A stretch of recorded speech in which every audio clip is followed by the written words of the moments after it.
حضور پر ایمان لانے کا عہد حضور کی ولادت سے قبل انبیاء سے لیا گیا، اور ہر نبی اپنی امت سے یہ کہتا رہا کہ اگر تمہاری زندگی میں وہ رسول، وہ پیغمبر آ جائے تو تم نے اس کی اتباع کرنی ہے۔ پیغمبروں نے حضور کے آنے کی بشارتیں دیں، حضور کے آنے کی گواہیاں دیں۔ کسی نے کہا اسمہ المتوکل، اس کا نام متوکل ہوگا۔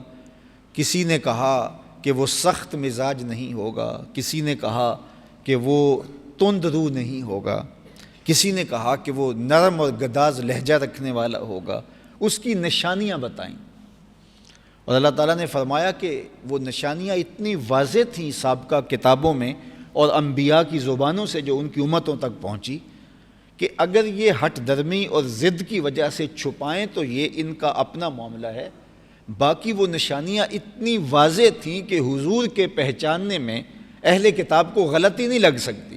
الذین آتیناہم الکتاب یعرفونہ کما یعرفون ابناءہم، یہ جن کو ہم نے کتاب دی یہ اس پیغمبر کو یوں جانتے ہیں جس طرح اپنے بیٹوں کو بندہ جانتا ہوتا ہے۔ تو بیٹے کی کوئی چیز پوشیدہ نہیں ہوتی اور بتانا نہیں پڑتا۔ وہ ہمارے پنجابی میں کہتے ہیں کہ جمیا دے دند نہیں ویکھے جاندے، عمرہ نہیں پتہ ہوتا ہے۔ تو جو گھر میں پیدا ہوا ہو تو انسان اس سے کتنا شناسا ہوتا ہے، اس کے خد و خال کتنے، اس کی چال سے پہچان لیتا ہے۔ سامنے چہرہ نہ بھی ہو تو وہ جان رہا ہوتا ہے کہ یہ میرا بیٹا جا رہا ہے۔ تو گھر کے افراد کو پہچاننے میں کوئی دقت نہیں لگتی۔ تو کہا جن کو ہم نے کتاب دی اتنی نشانیاں اس پیغمبر کی بتائی ہیں، جس طرح لوگ اپنے بیٹوں کو پہچاننے میں غلطی نہیں کھاتے، تو کہا اس پیغمبر کو پہچاننے میں بھی غلطی نہیں لگ سکتی۔ ضد، تعصب، ہٹ درمی کی وجہ سے انکار کر دیں تو الگ بات، لیکن حقیقی بات یہ ہے کہ اس پیغمبر کا انکار کرنا ان کے لیے ممکن ہی نہیں۔ ایک دوسرے مقام پہ اللہ تعالیٰ نے ارشاد فرمایا کہ اب حضور کی آمد سے قبل یہ حضور کے وسیلے سے اللہ کی بارگاہ میں دعائیں کرتے تھے۔ آپ ذرا دیکھیے قرآن مجید میں وَلَمَّا جَاءَهُمْ كِتَابٌ مِّنْ عِندِ اللَّهِ مُصَدِّقٌ لِّمَا مَعَكُمْ وَكَانُوا مِن قَبْلُ يَسْتَفْتِحُونَ عَلَى الَّذِينَ كَفَرُوا فَلَمَّا جَاءَهُم مَّا عَرَفُوا كَفَرُوا بِهِ فَلَعْنَةُ اللَّهِ عَلَى الْكَافِرِينَ۔ ارشاد فرمایا جن کو ہم نے کتاب دی تو اور وہ اس کی تصدیق کرتے ہوئے جلوہ گر ہوئے، ان کے بارے میں یہ لوگ پہلے اپنی جنگوں میں دعائیں مانگ کر کے ان کے وسیلے سے اللہ سے فتح مانگا کرتے تھے۔ حضور کی نشانیاں بتا بتا کہ اللہ اس کے صدقے سے ہمیں فتح عطا کر دے، لیکن ارشاد فرمایا وَقَانُوا مِن قَبْلُ يَسْتَفْتِحُونَ عَلَى الَّذِينَ كَفَرُوا، کافروں پر یہ فتح طلب کیا کرتے تھے۔ فَلَمَّا جَاءَهُم مَّا عَرَفُوا، جب وہ آ گئے جن کو یہ پہچانتے تھے، جن کی انہیں معرفت حاصل تھی، جن کے بارے میں نشانیوں سے انہیں پتہ تھا کہ یہ وہی ہیں، کافروا بہ، تو انہوں نے انکار کر دیا۔ فلعنۃ اللہ علی الکافرین، تو کافروں پر اللہ کی لعنت ہو۔ تو حضور علیہ السلام کی نشانیاں اتنی واضح تھیں کہ حضور علیہ السلام کو پہچاننے میں انہیں دقت نہیں تھی، لیکن ضد اور ہٹ درمی کا خدا برا کرے انہوں نے اتنی بڑی حقیقت کو چھپا دیا اور اپنی کتابوں سے ان چیزوں کو چھپا دیا، مخفی کر دیا جس میں حضور علیہ السلام کے آنے کی بشارتیں موجود تھیں۔ پیغمبروں نے بشارتیں دیں، حضور کے آنے کی خبریں دی۔ آقا کریم علیہ الصلوۃ والسلام نے ارشاد فرمایا کہ انا دعوت ابی ابراہیم، حضرت ارباز بن ساریہ رضی اللہ تعالیٰ عنہ سے یہ روایت مروی ہے، انا دعوت ابی ابراہیم و بشارت عیسیٰ، میں اپنے باپ ابراہیم کی دعا ہوں اور حضرت عیسیٰ کی بشارت ہوں۔ اور ایک روایت میں فرمایا کہ میں اپنے باپ ابراہیم کی دعا ہوں، حضرت عیسیٰ کی بشارت ہوں، اور اپنی ماں کا خواب ہوں جو انہوں نے دیکھا تھا۔ اللہ اکبر۔ تو حضور علیہ الصلوۃ والسلام کے آنے کی خبریں پیغمبروں نے دی ہیں، ان سے عہد لیا گیا اور وہ اپنی امتوں کو حضور کا بتاتے آئے ہیں۔ ہر پیغمبر نے اپنی امت کو حضور کے آنے کی خبر دی ہے، ہر مرسل نے بتایا ہے کہ بالآخر وہ جلوہ گر ہوں گے۔ حضور آئے سب سے آخر میں ہیں، لیکن تخلیق کے اعتبار سے حضور اول ہیں، اور اللہ نے اپنے محبوب کا عہد، اپنے محبوب کے بارے میں وعدہ ہر پیغمبر سے لیا، اور یہ قرآن مجید کے اندر جو ہے وہ آیت میثاق کے اندر واضح اور دو ٹوک اس کا ذکر ارشاد فرمایا۔ اللہ اکبر۔ حتیٰ کہ حضرت موسیٰ علیہ السلام پر جب الواح تورات کا نزول ہوتا ہے تو پہلے پیغمبروں پر کتابیں اللہ کی طرف سے اتار دی جاتی، لکھی ہوئی اتار دی جاتی، اور یک بارگی اتار دی جاتی۔ صحیفے نازل ہوئے وہ بھی، اور کتابیں نازل ہوئیں تو وہ بھی، وہ باقاعدہ الواح پر مصاحف میں لکھی ہوئی تختیوں کی شکل کے اندر وہ اتاری جاتی۔ زبور ہے، انجیل ہے، تورات ہے، اور باقی صحف ابراہیم اور صحف موسیٰ اور باقی صحیفے ہیں۔ 100 صحیفے مختلف پیغمبروں پر اتارے گئے، اور قرآن مجید سمیت 4 کتابیں نازل ہوئیں، تو کل 104 کتابیں نازل ہوئیں۔ باقی صحیفے تھے، اور یہ باقاعدہ 4 بڑی کتابیں تھیں۔ قرآن مجید جامع ہے، اس کی ضخامت اتنی نہیں ہے۔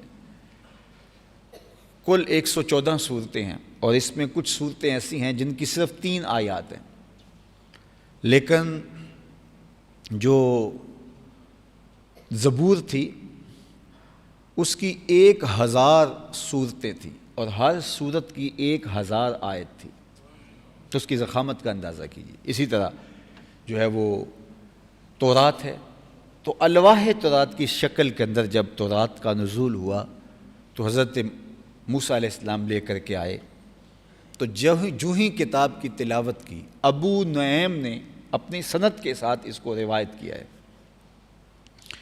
اور بھی لوگوں نے اس کو ابو نعیم سے لیا، مختلف لوگوں سے لیا۔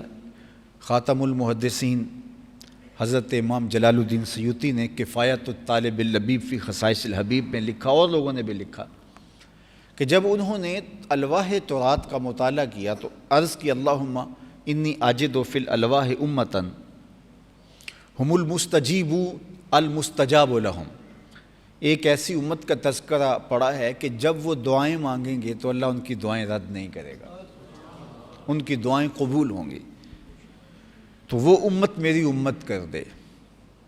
تو جواب آیا تلک امت احمد، یہ میرے پیارے احمد کی امت ہے۔ پھر عرض گزار ہوئے اللہم انی آجد فی الالواح امتاً اناجیلہم فی صدورہم یقرؤونہا ظاہرا، ایک ایسی امت کا تذکرہ پڑا جن کی انجیلیں، جن کی کتابیں ان کے سینوں میں ہوں گی، اور وہ بے دیکھے پڑھیں گے۔ 8 سال کا بچہ بھی حفظ قرآن کی سعادت سے مالا مال ہو رہا ہے۔ یہاں آپ کبھی دن کے موقع پہ آئیں، نمازوں کے اوقات سے ہٹ کے، تو کلاسیں جب لگی ہوتی ہیں تو قرآن مجید کی دل آویز اور خوبصورت آوازیں قلب میں ایک ارتعاش پیدا کر رہی ہوتی ہیں، اور سینکڑوں بچے حفظ قرآن کی سعادت پا رہے ہوتے ہیں، اور ہر 2-4 ہفتے کے بعد ہم سنتے ہیں کہ ایک ہی عمر کے بچے نے حفظ کر لیا، ایک ہی عمر کے بچے نے حفظ کر لیا۔ اسی طرح مختلف جگہوں کے اوپر پوری دنیا کے اندر لاکھوں بچے، یہ امت کے عروج کا زمانہ نہیں ہے، یہ زوال امت کا دور ہے، لیکن اس میں بھی لاکھوں بچے حفظ کر رہے ہیں۔ 7 سال کے بچے، 8 سال کے بچے، 5 سال کے بچے حفظ قرآن کی سعادت پا رہے ہیں۔ پچھلی امتوں میں کتاب اللہ کا حافظ صرف پیغمبر ہوتا تھا، نبی کے علاوہ کسی کو یہ اعزاز نصیب نہیں ہو پاتا تھا کہ وہ پوری کتاب کو یاد کر سکے۔ کتاب کے حصے تو یاد ہوتے، لیکن مکمل کتاب کا حافظ کوئی امتی نہیں ہو سکتا تھا، نبی ہی ہوتا تھا۔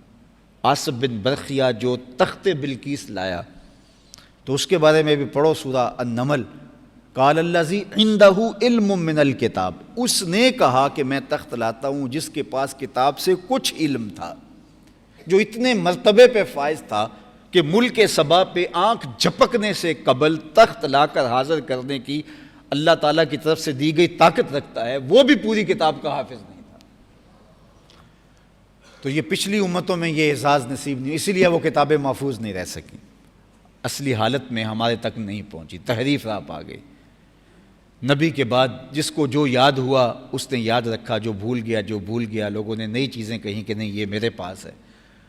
لیکن یہ قرآن کا معجزہ ہے کہ 7 سال کا بچہ ہے، پورا قرآن سینے میں موجود ہے، یہ اعزاز ہے۔